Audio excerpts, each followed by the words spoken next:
को आगे करता है, जब जब मोदी डरता है पुलिस को आगे करता है।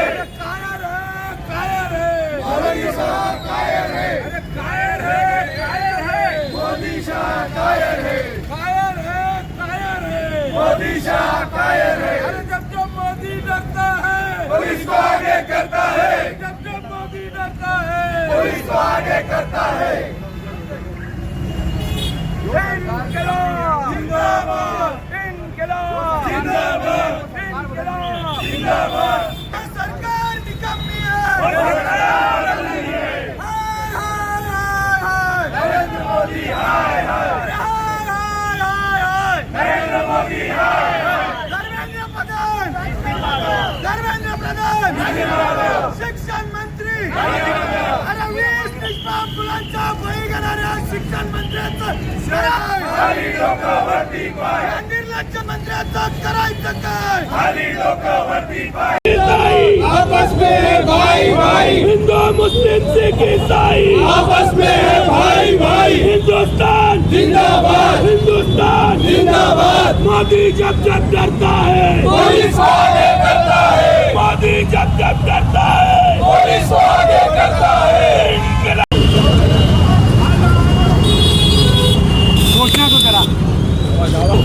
हिंदुस्तान जिंदाबाद, हिंदुस्तान जिंदाबाद। नरेंद्र मोदी हटाओ, नरेंद्र मोदी। पहिल्यांदा अशा पद्धतीने विद्यार्थ्यांनी एवढं मोठं आंदोलन देशाच्या राजधानीत केलं आणि त्या आंदोलनाला दखल घेण्याऐवजी 20 दिवस आमरण उपोषण सोनम वांगचुक यांचं चाललं, त्याच्याशी चर्चा करण्याऐवजी कुठेतरी सरकार लोकशाहीचा गळा घोटण्यासाठी आणि लोकांवर अन्याय करण्यासाठी लाठीचार्ज करून पोलीस बळाचा वापर करून आमरण उपोषण त्यांनी गुंडाळण्याचा प्रयत्न केला। त्यानंतर विद्यार्थ्यांनी संसदेकडे मार्च नेण्याचा प्रयत्न केला असता त्यांच्यावर अमानुष अत्याचार लाठीचार्ज करत अनेक विद्यार्थी हे जखमी करण्यात आले आणि त्यामुळे देशात आज तीव्र संताप नरेंद्र मोदी, अमित शाह आणि धर्मेंद्र प्रधान यांच्या विरोधात सुरू आहे। काल लोकसभेचे विरोधी पक्षनेते आणि राज्यसभेचे विरोधी पक्षनेते यांच्या नेतृत्वाखाली प्रधानमंत्री आवासाच्या बाहेर निदर्शनं देत असताना देशाच्या विरोधी पक्षनेत्याशी चर्चा करण्याऐवजी नरेंद्र मोदींनी या ठिकाणी पोलीस बळाचा वापर केला। याचाच अर्थ देशात लोकशाही धोक्यात आहे। देशातली लोकशाही वाचावी, विद्यार्थ्यांना न्याय मिळावा आणि पेपर फुटी करणाऱ्यांना कठोरात कठोर शिक्षा व्हावी। संसदेत यावर सरकारने स्टेटमेंट करावं, या मागणीसाठी संपूर्ण भारतात आज निदर्शनं सुरू आहेत। काही ठिकाणी काल झाली, याचाच आज भाग म्हणून आज मालेगावात सर्वपक्षीय सर्व विचारधारेच्या कार्यकर्त्यांतर्फे आज आंदोलन करण्यात येऊन त्या घटनेचा आम्ही जाहीर निषेध करत आहोत।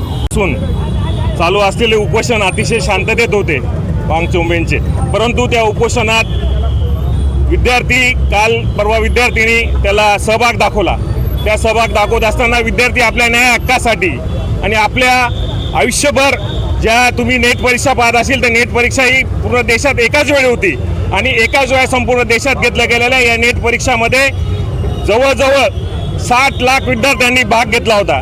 त्यातील काही विद्यार्थ्यांचं भविष्य हे त्यांचं भविष्य होतं, परंतु त्या ठिकाणी ते त्यांचं भविष्याकडे लक्ष न देता स्वतःच्या ज्या शिक्षणासाठी स्वतःवर झालेल्या अन्यायासाठी ते लढत होते। त्या ठिकाणी अतिशय शांतता मार्गाने ते आंदोलन चालू असताना त्या पोलिसांनी त्यांना प्रचंड मारहाण केलेली आहे। त्याचप्रमाणे या देशाचे विरोधी पक्षनेते आदरणीय राहुलजी गांधी यांनी गेल्या 20 दिवसापासून जरी या उपोषणामध्ये सहभाग घेतला नव्हता, पण त्यांचा पूर्ण सहभाग आणि त्यांचं पूर्ण सहकार्य त्या याला होतं। काल विरोधी पक्षनेते जेव्हा पंतप्रधानांच्या निवासस्थानी बसले, पंतप्रधानांच्या निवासस्थानी बसल्यानंतर पंतप्रधानांनी येऊन त्यांच्याशी बोलणी केली पाहिजे होती। देशाचे सर्वोच्च विरोधी पक्षनेत्यांशी बोलणी न करता पंतप्रधान हे मागच्या दाराने पळकुट्ट्यासारखे पळून गेले आणि आमचे राष्ट्रीय नेते विरोधी पक्षनेते आदरणीय राहुलजी गांधी यांना अटक करून त्यांच्यावर अन्याय करण्यात आलेला आहे। या घटनेचा या सर्व मालेगाव तालुक्या आघाडीच्या वतीने मी निषेध करतो। जिंदाबाद, इनकलाब जिंदाबाद। और चोरों से आजादी, चंदा चोरों से आजादी, पूंजीवादों से आजादी, मनोवादों से आजादी। आज या ठिकाणी शिवसेना, उद्धव बाळासाहेब ठाकरे पक्ष, महाराष्ट्र नवनिर्माण सेना यांनी केलेल्या आव्हानानुसार आज या ठिकाणी राष्ट्रीय काँग्रेस पक्ष, राष्ट्रवादी शरदचंद्र पवार पक्ष, त्याचबरोबर RPI आणि इतर